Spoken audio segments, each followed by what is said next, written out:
മഴവിൽ അർമാദം ടിക്കറ്റുകൾക്കായി സന്ദർശിക്കൂ QKerala.com. ജീവനെ കൊണ്ട് ഇപ്പൊ ഈ എന്തും ചെയ്യും എന്നുള്ള സ്വഭാവമുള്ള ആളാണെന്നാണ് എനിക്ക് മനസ്സിലായത്. അത് ചെയ്യാൻ പറഞ്ഞാൽ അത് ചെയ്യുന്ന അല്ലെ പറയണേ.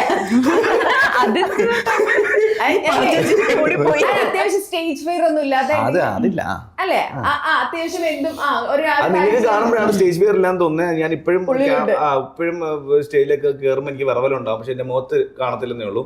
ഇപ്പൊ ആദ്യത്തെ സംസാരം തുടങ്ങുന്നതിന് മുമ്പ് എപ്പോഴും ഒരു ചെറിയൊരു പേടി, ഒരു ചെറിയ വിറവലുണ്ടാവും. അത് നല്ലതായിട്ടാണ് കാണുന്നത്. ഇല്ലേ നമ്മള് എല്ലാം ഗ്രാൻഡഡ് ആയിട്ട് എടുക്കും, കോൺഫിഡൻസ്. അങ്ങനെ കാണുന്നത് കുറെ ആൾക്കാർ ഒരു പെട്ടെന്ന് നമ്മൾ കയറി വരുമ്പം ബഹളം വെച്ചാൽ ഞെട്ടും, ഇറങ്ങി പണി പാടും. ഇപ്പൊ ഞാനെന്തോ ആലോചിച്ചൊക്കെ പറഞ്ഞു പോകും. പിന്നെ അപ്പൊ എന്താണ് വരുന്നത്?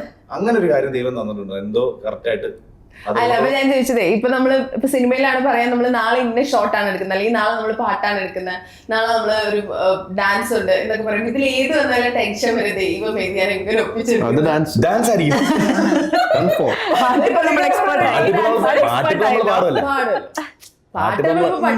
അതുകൊണ്ടല്ലേ ശ്രദ്ധിച്ചാൽ മതി. കോളേജ് പ്രൊമോഷന് പോകുമ്പോൾ ഓണം മൂഡിന്റെ ഹുക്ക് സ്റ്റെപ്പ് വരുമ്പോ ഒരു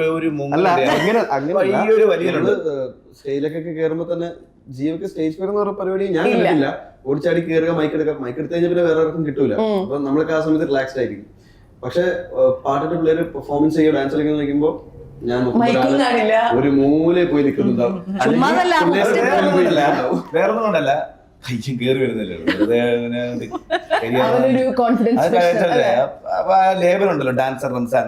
നിന്റെ സ്നേഹം ഞാൻ ജീവയോട് ചോദിച്ചു എന്നെ ഹുക്ക് സ്റ്റെപ്സ് ഒന്ന് പഠിപ്പിച്ചു തരാമെന്ന്. അപ്പൊ പറഞ്ഞു റംസാൻ പഠിപ്പിക്കും. ചോദിക്കാനുള്ള ആ മനസ്സൊന്ന് ആലോചിച്ച് നോക്കി. ഞാൻ ഓർത്തതെല്ലാം പഠിച്ചിട്ടിരിക്കാന്ന്. അതായത് ഒരു മൂടെ ഇരിക്കുമല്ലേ. ഞാൻ മറ്റേ ആപ്കേശോ ചെയ്യുന്ന സമയത്ത് ധ്യാൻ ചേട്ടൻ്റെ കൂടെ പോയപ്പോ ഇതുപോലെ കോളേജ് പിള്ളേർ ഡാൻസ് കളിക്കാൻ പറ്റും. അപ്പൊ ഇതുപോലെ ഹുക്ക് സ്റ്റെപ്പ് ഒന്നും ഇല്ല. നമ്മൾ ഏതെങ്കിലും ഒരു പാട്ടിയുടെ കളിക്കണ കുഞ്ഞോള് നമുക്ക് ഇഷ്ടമുള്ള സ്റ്റെപ്പ് കളിച്ച് തത്തി കളിക്കണ കുഞ്ഞിപ്പിള്ളേർ പോയാൽ മതി. ഇവിടെ അങ്ങനല്ല, ഇവിടെ എല്ലാവർക്കും അറിയാം. ആ ഹുക്ക് സ്റ്റെപ്പാണ് ഏത് കോളേജിൽ പോയാലും അവർക്ക് എല്ലാം അറിയാം. അപ്പൊ നമ്മള് കാണിയായിട്ട് പിന്നെ ചെറിയൊരു ഗ്യാപ്പ് ഫില്ല് ചെയ്യാൻ ശബരീഷും ഉണ്ടല്ലോ.